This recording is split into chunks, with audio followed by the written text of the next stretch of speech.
Hi guys, we're back at Conversations on a Bench, and so I've got two folks here that I'm so happy that they're here, flanking me on either side. Right, I got Terrance over here, and I got Colleen over here.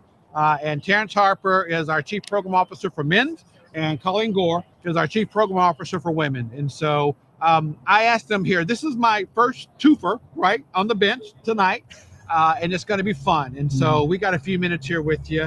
And we just want to talk a little bit about Wheeler's programs, what happens in our shelters, really just kind of our general philosophy. And I'm going to put them on the spot with the question or two. I'm not going to tell them what the question is, but put them on the spot a little bit. And so I have some authenticity. The whole thing is unscripted. We'll have an authentic conversation here on Conversations on a Bench. And so thank you guys for coming. Thank you. I appreciate it. Both of you. You are? Okay. I'm thinking like, what? Good. So I talk to them every day, sometimes multiple times a day, but this is a chance to get them out of the element, and put them in the elements, get them outside the elements of the boardroom or the conference room that we're meeting in, and just have a candid dialogue about what we do at Wheeler, our general philosophies. Then I would love to know some good stories, because everybody loves a good story. And so I guess we'll start with Terrance. Okay. Right? Let's start with Terrance. Terrance, Okay. Tell us a little bit about yourself, how you got here. Why is your butt sitting on the bench with me tonight? Yeah. Well, first of all, thank you for having me on the bench here. And I really appreciate the opportunity. Oftentimes, Perry, you've heard me say this, that I don't have to work for Wheeler. I get to work for Wheeler. And so that's kind of my thing there. That is just, I'm so thankful for having this opportunity just to be here. I've been here for going into my 5th year now. Okay. My background is in mental health and substance abuse. So I ran an entire continuum from partial hospitalization to intensive outpatient program and aftercare programs. And also during my career, I actually worked with young fathers, helping them to reconnect to their children with GED, life skills, and things of that nature. And so I'm a licensed mental health counselor and a licensed clinical addictions counselor as well. So in terms of what brought me here to Wheeler, You're a pastor too, right?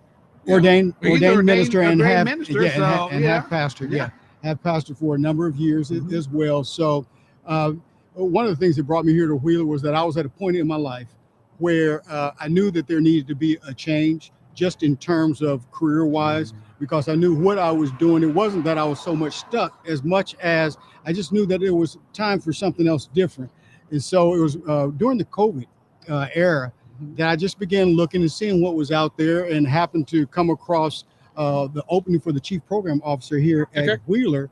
And so applied for it, and I knew immediately I was home. It was one of those things, right? Yeah, immediately I was at home. So, from there, just the opportunity and seeing what God has been doing in these last 5 years has been tremendous. You started about a month or two before I did. Yes, right? you sure did. Yeah. So how has the journey been so far for you? And don't lie, this is authentic. Right, it is authentic. It's been like any other journey, twists and turns. Absolutely, ups and downs and all those kind of things. But through it all, I've seen God's grace, and I've seen, God just continue to pour in wisdom, just leading me and guiding me. Because oftentimes I'll tell people that I'm actually a better follower than I am a leader. Okay. And so in order to be a leader, though, you have to learn how to be a follower. That's humility right and there. So that's where that's the standpoint that I come from. Yeah. And so it is an honor. I am humbled to be able to serve here, with you and with Colleen as well, and just the rest of the leadership here. We've got some top-notch leaders here at Wheeler Mission. Yeah, we do. Yeah, we do. Thank you so much for leading on the men's side. What about you, Colleen? I don't prefer to follow that. That was great. good. Next question. You're such a blessing sincerely to the ministry. So I have worked in social work, one form or another. I'm a social worker by trade for a few decades now. And You're not going to tell us? I don't think that's necessary. Please. Tell us the years. He said it, but go ahead. Okay, we'll let her slide. 35 maybe. Okay, good for you. So Okay. a bit. That's very courageous of you. Worked in, it's very God of me. God this is who you are, and this is what you do. So I started off in child welfare, so working with families even then. Yeah. And just a real passion to help people heal and remove the barriers that they have in front of them. And then what God did, because he's so fantastic, is about 18 years ago, he brought me to what was the Center for Women and Children before the Center for Women and Children was the Center for Women and Children. And so he brought me there to do a Bible study, which is something else that I love. For real? I love pouring into people. Yeah. Have I heard? Have I heard You may this? not have heard this I don't story. think I've heard Right. this. So I was there with one of my very best lifelong friends, and we were doing a Bible study. And when we left, I said to her in the parking lot, you know what, when I'm done with graduate school, this would be like the perfect place to work because it would combine the things that I'm most passionate about, right? Jesus and all the best practice places. And we went on and didn't think another thing about it. And then a little over a year later, I ended up interviewing for what was at that point the director position at the CWC. And I didn't know they were the same place until the second interview because they were in a different location with a different name. And so I'm sitting in that second interview going, no way, look what God did, right? And it was kind of like your point of saying you knew you were home when you got there. I knew that I was there. One of the things that I love about Wheeler facilities is that you can feel the Holy Spirit when you walk in. I mean, it is just true. The guests, the volunteers, the staff all talk about it all the time. I felt that. I was drawn to that.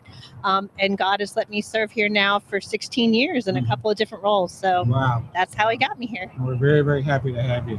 Thank you. So I don't think I need the microphone. Usually I've got these things here that you can hear me. So they just need the microphone for you. Got it. So, but I one of the things that I like to do and talk to folks when they're sitting here on the bench with me is just be transparent and authentic and talk to me a little bit about some challenges that you've encountered, not only at Wheeler, but from the homeless standpoint here in Indianapolis. So we have a pretty unique landscape here in Indianapolis, right? And I think we have a great group of people, group of organizations, and we collaborate very well. But we got some pretty unique challenges in Indianapolis. For one, we're the largest metropolitan area without a quote city shelter, and that makes Wheeler somewhat unique among some of the other shelters across the country. And so tell me about some of the things that you've encountered over the years that have been challenges. I mean, not necessarily problems or obstacles, but challenges that we've had to overcome, and we've obviously risen to the occasion as a community. I'm putting you on the spot. You are, and actually, though, my first thought on that was a little bit of a spin. So I'm not from Indianapolis. I am an adopted Hoosier, right? I moved here in the late 80s, and but it is now home. But I'm very proud of our city because we do have, and I love this city. Me too. We have a lot of challenges. All major cities do, but the connection within service providers, including philanthropy from donors, volunteers, just all the way that the community comes together to attempt to solve problems. I genuinely think that's fantastic. And I am probably, outside of how I get to serve and who we get to serve, that's probably one of the things I'm the most grateful for, is just the collaboration that happens in the community and the decision making that comes. I think that we have seen many of the same challenges that other major cities have. We've had different types of addiction crises roll through our community. We have major issues with housing. We have major issues with support for families. They're just vulnerable on so many levels, and that the number, just looking at homelessness itself, families experiencing homelessness has grown at a rate that is significantly outpacing the single homelessness. And you mentioned earlier in your 24 hours on a bench. Not 24 hours yet, but it will be. But you mentioned about the fact that it grew 7% just in the point in time count in the last year, right? But families are even more so. And so there are some things that are pretty unique to Indianapolis that do make it more difficult. We top some not great lists in the country as it pertains to eviction law. And so that impacts families more. That particularly the family most likely to be evicted is a mom of color with 2 or more kids, right? So there's some other issues that are represented by that too. So there are some things that we're working on, but I really do believe that we have a special city that cares about the people who live here and come together to try to solve those problems. You know that housing piece is so important. I mean, and we're here in Wheeler, with the help of executives like Colleen and Terrance and several sit at the table and advise me. We're really starting to work to address some of those concerns with affordable housing and, just the next step, in terms of the journey of life transformation. Not only the front end, we're often seen as the front door to homelessness, and but But what we have seen in our 132 years of operating here in Indianapolis is that it's just as important to look at and consider the back door as well. And so, and that means sober, affordable, self-sufficient housing that our folks can be self-sufficient in, but they need us. They need for us to come alongside them and help them, not only in the first couple of months, but probably a little bit further than that, further beyond. Terrance, I mean, one of the things that Colleen has, just physical location, she has a campus over there. She has everybody and everything. She's got emergency shelter servicing. She's got programs over there. She's got I'm jealous. Are you? I mean, You I should would be be. too. I mean, it's fair. So Colleen's got all in one place. Right. You are all over the city, Right. not only this city, but down in Bloomington. Talk to me about some of the challenges of leading that, managing that, and trying to put them all together and something that we call one wheeler, and that's an initiative that we have here. We're trying to blend and melt all of our disparate parts of our organization together. But you have a particularly unique challenge. And tell me a little bit about that. Well, excellent question, first of all, because immediately what comes to mind for me are my directors and my program managers. So when it comes to those kind of things in the solidifying of making us still walk together in unison, I depend a lot on the directors and the program managers, and of course the case managers as well, all the way down to GSCs and program assistants and things like that. So for me, it is a juggling act, but it's all about, like we say here at Wheeler, it's about relationships. And it's about building the relationships and being able to trust those people that God has placed in those, and not, it's overused. We, micromanaging and things like that. So it's really about putting trust in them and making sure that communication is always there, and always being there at the different locations when I need to be with the staff meetings and meeting with the directors individually and things like that. So that's one of the most powerful components that I can see. We both of you had your challenges and obstacles, and Colleen, you had a new building over there. We had some challenges with the new building. I remember when I first started, Flooding. Almost every week there was an issue, some kind of thing with this brand spanking new multi-million-dollar building, and I know that had to be a challenge as well. That was a challenge. We had water features we didn't know we had. So they were pretty persistent. But not only water, but just a multitude of challenges. But no, in the last year or so, they seem to have subsided. And I think it's just us getting into the building aging a little bit, getting a little age, wear and tear under its belt. And so we're comfortably in that new building, new facility. It's a beautiful facility. It is. It's an incredible facility. And watching, I know this has been a couple years now, but watching when the guests first came into that new building and seeing reacting to all the intentionality of how we designed it, how we put it together, the dignity that we want that to represent, and seeing them kind of internalize that, that's been such a fantastic piece, right? That they know that they're worthy of all the good things that God would have for them, and that includes a place to live that represents that dignity. So I'm grateful for it, water features and all. And Terrance, you're not as fortunate. Your building's a little older, you're right. This one over here, Historic. I like seasoned. Okay, whatever. They're You can tell it, whatever, 1929 or whatever it was. I mean, that's a building, right? And that's just one building that you have, right? So, for both of you, we've talked a little bit about kind of work and kind of what you do here, and I want to know a little bit about the families, where how you grew up, where you come from, and not only what you do at Wheeler, but how did you get here? I mean, you talked a little bit about your background, and both from resume standpoint. I don't really care about that.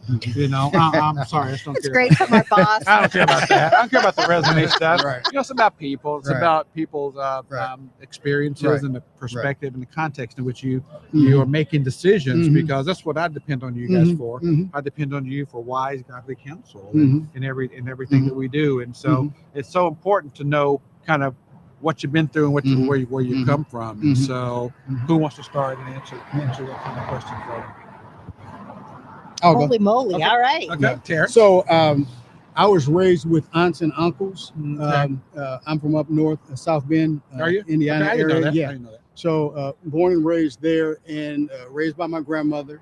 Okay. And so I always like to say, as far as my grandmother was concerned, that she preached education, but she lived salvation. Okay. And so it was that she planted the seeds in me early as Oh, wow, far that's as so good. wanting to have a relationship with Jesus Christ. But of course, grandmother could only do so much, especially as I began to grow, into my teenage years and became rebellious and things like that, because my father was never in the picture. And so Okay. that was my affinity as far as wanting to work with young fathers, because there was that hole. And I always tell people all the time that no matter how old a man gets, if he doesn't have that connection, that relationship with his father, there's always something missing piece. But something special about it's something. isn't it? There's something special about it. And so, knowing very well that my heavenly Father filled in those voids that my biological father, didn't fill in. Yeah. And so, as time went on, and I began to walk out the things that she had instilled in me. But after veering off to the side and getting involved in alcohol and drugs, and I'd already had in my mind that, I'm moving out to California. I'm going to live the good life, and I'm going to do what I want to do. From South Bend, Indiana. Yeah, from South Bend, Indiana. I was going to do it. And so all of a sudden, what happened was that I began to think about those times that I had the most peace in my life. Really? Because at that point, my life was in turmoil. And so I'd gotten involved with the wrong crowds. And like I said, the alcohol and drug scene and everything that came along with that. And it was just turmoil. And so I began to think about, when was the last time that I had peace in my life? And I remember when I was sitting in church and I was listening to the word of God. And so all of a sudden, God began to move me back on a journey, towards him. And it was there that I accepted Christ, rededicated my life to Christ. Nice. And then I was off to the races, again, as far as from a spiritual standpoint. I was around 21, 21 years old. Fairly young. And so friends didn't believe that I really changed my life. They said, it's just a phase that he's going through. I've been going through this phase for decades now. Yeah. At this point. At this point. And so it was just knowing it to my grandmother and what she'd instilled in me. The Bible talks about how, train up a child in the way that he should go or she should go. And when they're old, they won't depart from him. So I didn't depart from him. So I just thank God, for that. And so finally, fast forwarding up, meeting my wife, we've been married, for over 30 plus years. I have two sons, 36 and 35 years old as well. And so they're doing quite well. And so it was very important for me to be a father, to be a good father, not to be a missing in action father, because there are a lot of fathers sometimes that are in the house, but that's all. They're just in the house physically. Sure. So it doesn't matter to me all the accolades in my career success that I had. At the end of the day, what I want to be able to say, or my sons to be able to say, you're a good dad, you're a good father. And for my wife to be able to say, you're a good husband, because it's what you do behind the scenes that really empowers me to be able to be successful and to lead in the way that I lead here at Wheeler Mission. That's great. Yeah. Now it's your turn to follow that again. Enough with this. Enough with this. I know. I need to speak up quicker. You had your chance. I did. It's my fault. So I had kind of the flip-flop story. So I was raised with a little bit of a silver spoon in all ways. I was raised with a family who knew faith always. I was raised, we never missed church on Sunday.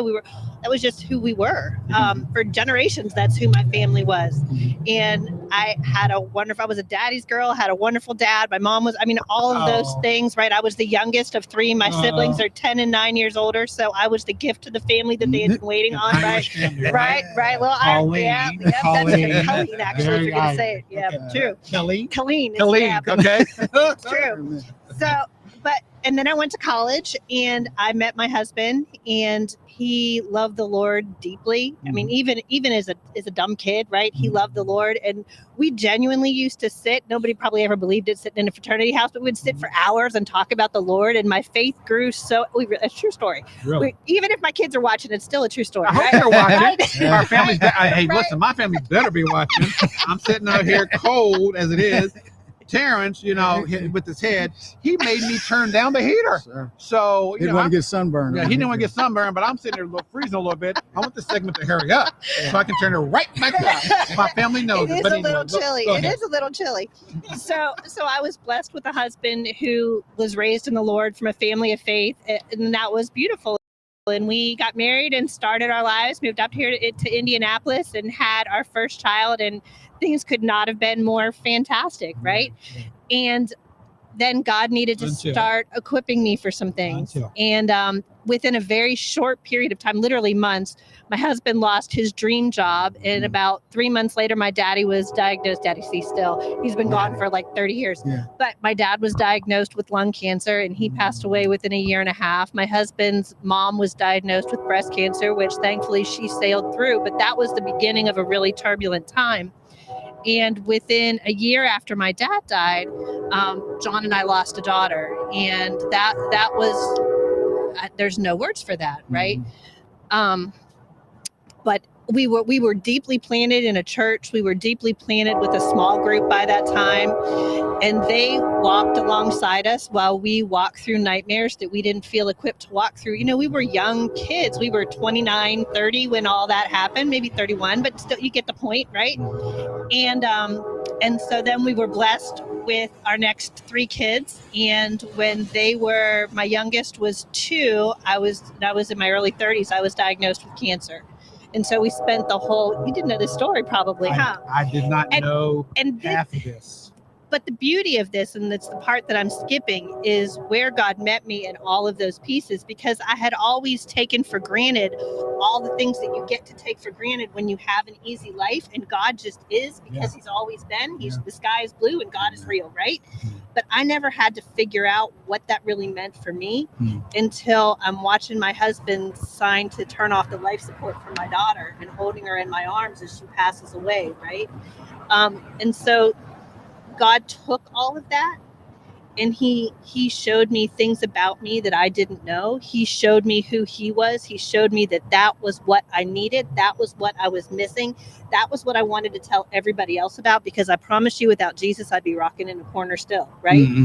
And I mean, that there were some other things that have happened. Our kids had some challenges, and then 5 years ago, my husband passed away from cancer too. So that was a big deal for my kids. But with all of that, and with the family, you for that next event with John, he did. Didn't he though? And you know, John again was a beautiful man of faith, and so he was clinging to God till the very last minute. And so I think that one of the things, though, and I mean this with all sincerity, that I love the most about God going through that is that he takes all this stuff, and he does it with our guests who become staff. He just does it with all of us. He takes all this stuff that we go through in life, and he uses it to help others. That's right. I've been able to sit with a mom or a dad who has lost a child and be able to feel some of what they feel, right? We have a husband, a spouse. Right. So we have a guest right now who just became staff, and her husband was her father was diagnosed with the same type of cancer that Jonathan had. And so I was able to talk with her in a way. This sounds a little weird, but there's a comfortability with crisis and death after you do that. And so God just used that to make me able to serve in a way that meant something. And that's, right in the time after we had lost Katie and some of those other things is when I came to Wheeler. It was only a few years after that. So he had really done some things in my life to equip me. It was pretty close after the cancer journey, right, too, that he had equipped me to come in and be able to meet people where they are.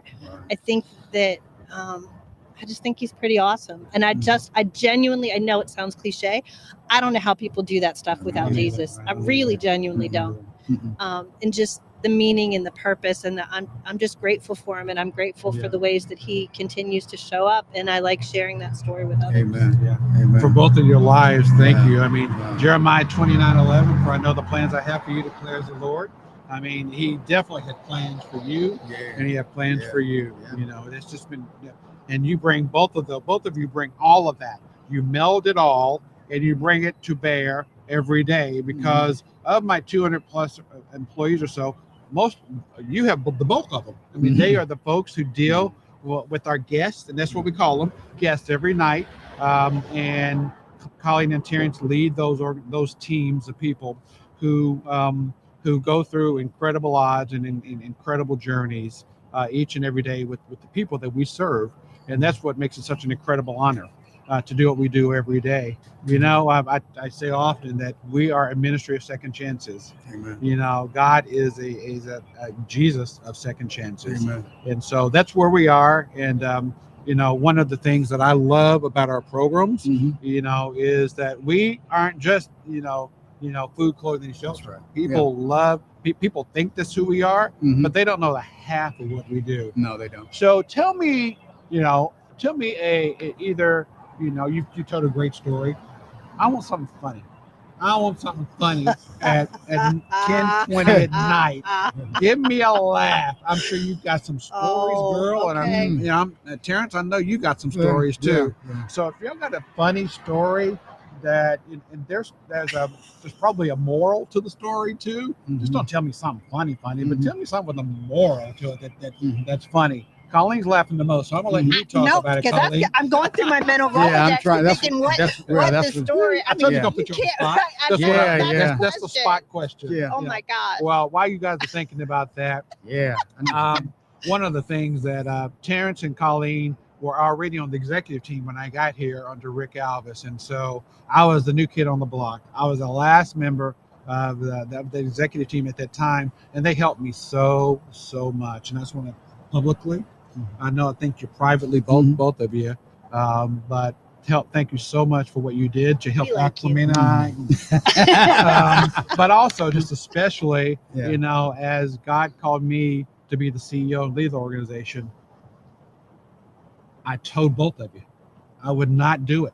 I was not going to do it if I didn't have you two, as well as one or two other people with me on the executive team. I was not going to do it. And both of you gave me the confidence and gave me your assurances that you'll stick beside me. And that was over 3 years ago. So thank you so much. And they stuck beside me. And I'm not the easiest person in the world, as my family can probably tell you. But we are driven. You can put that in the comments. We'll read it later. Okay.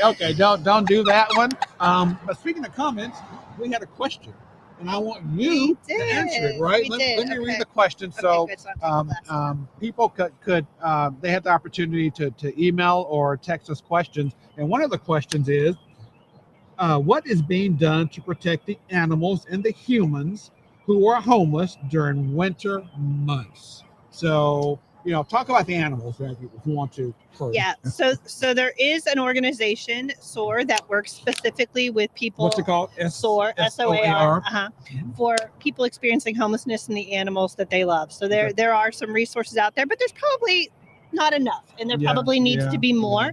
That is a reason that people choose not to come into shelter, is because they love their animals and they want to take good care of their animals. So I think that's probably an area as a community that we can grow in.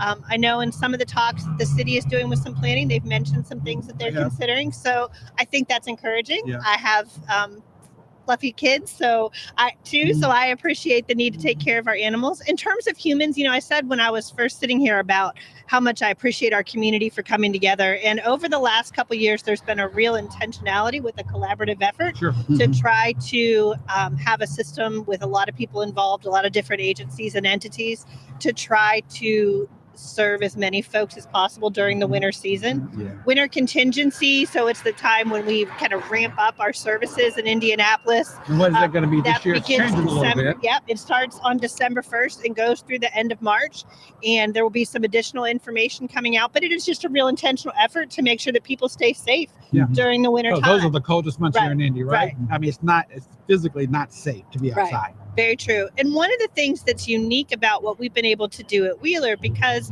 of our full continuum, is welcome people who come in for winter contingency and then continue to work with them if they choose to do program and continue through our programs to housing and seeing the life change that starts from that very morning, like that very first moment, right? That's a pretty cool piece that feels just as important as the safety piece. It's a pretty fantastic component.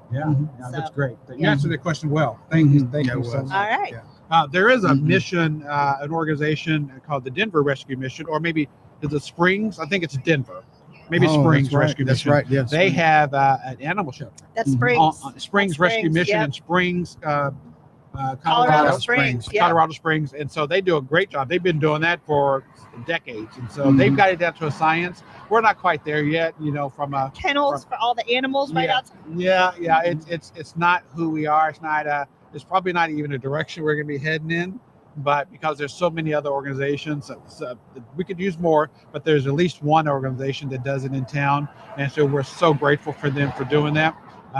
But that's some of the stuff that we do during winter contingency, which is a citywide effort with the continuum care community providers who come together, collaborate, so that we make sure that individuals are not exposed to the elements from from December the 1st through March the 31st. And so, what haven't I asked you? Well, that's where my funny stories, I think, center good. is on, So, is she on had animals. a little time But to think about it. But I don't know that there's a moral to any of them. But we just Is it funny though? people love their animals, Okay, right? And okay. so we've had lots of people work to bring their animals into the center because they Yeah, want to try to sneak them in. They do indeed. And coats and whatever, and bags. And whatever. Yes. Okay. We had a ferret that lived. A what?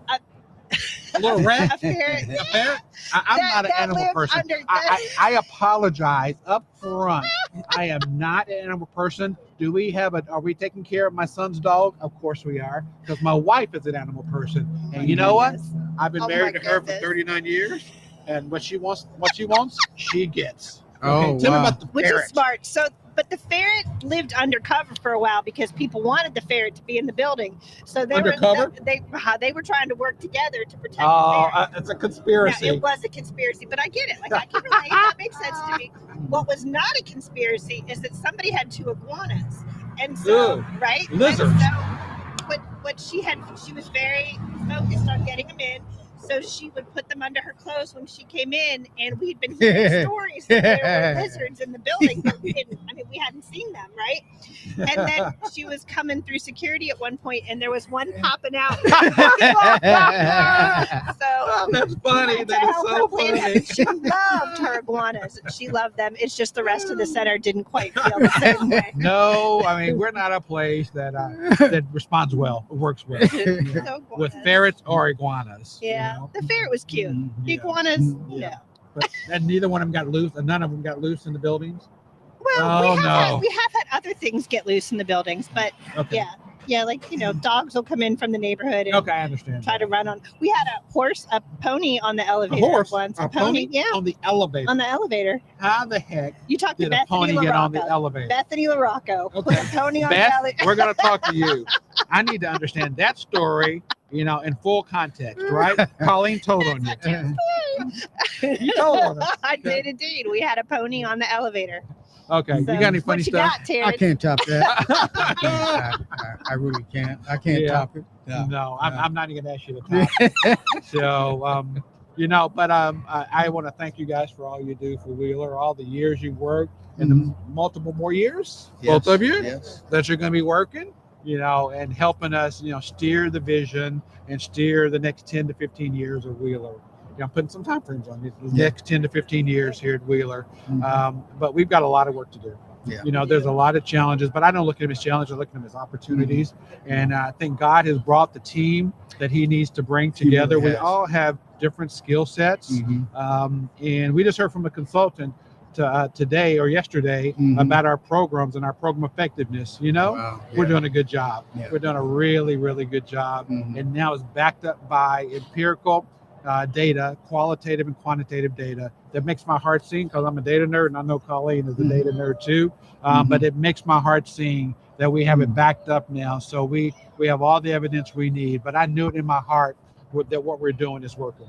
And so much good stuff that came from that. Yeah. Things Oh, yeah. we can do to even be better, Yeah. and things that we can share with the rest of the Yeah. Citygate network, Yeah. right? Yeah. Really good I stuff. love it. Yeah, I good loved good it. stuff. Yeah. So I'm going to wrap up this segment. I'm going to let you guys get back home. Colleen, you live down here, I do. and like a 10, 15-minute walk. And I know Yeah. you drove today. Yeah. So It's about 3 blocks. about 3 blocks. Yeah. Oh, okay.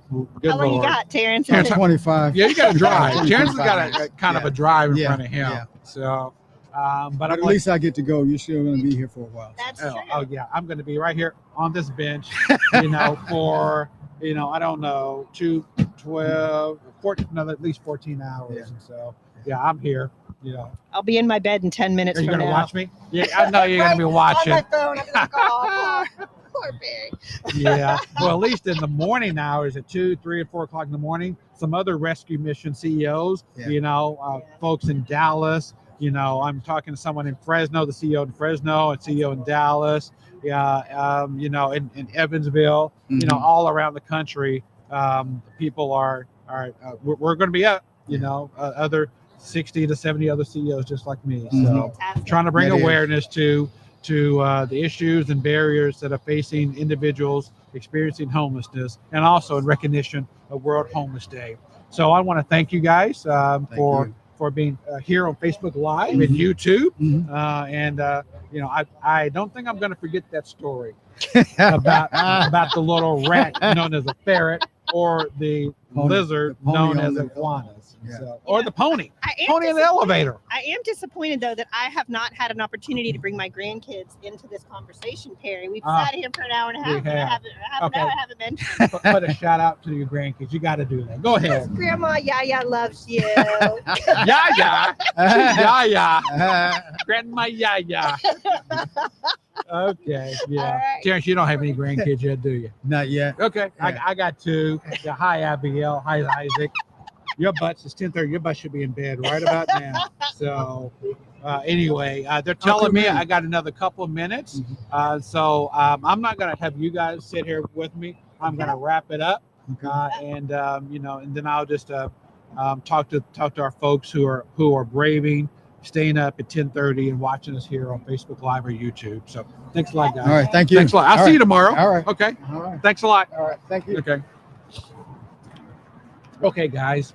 My voice is kind of getting a little hoarse and it's about to go, but I've just enjoyed each and every conversation that I've had.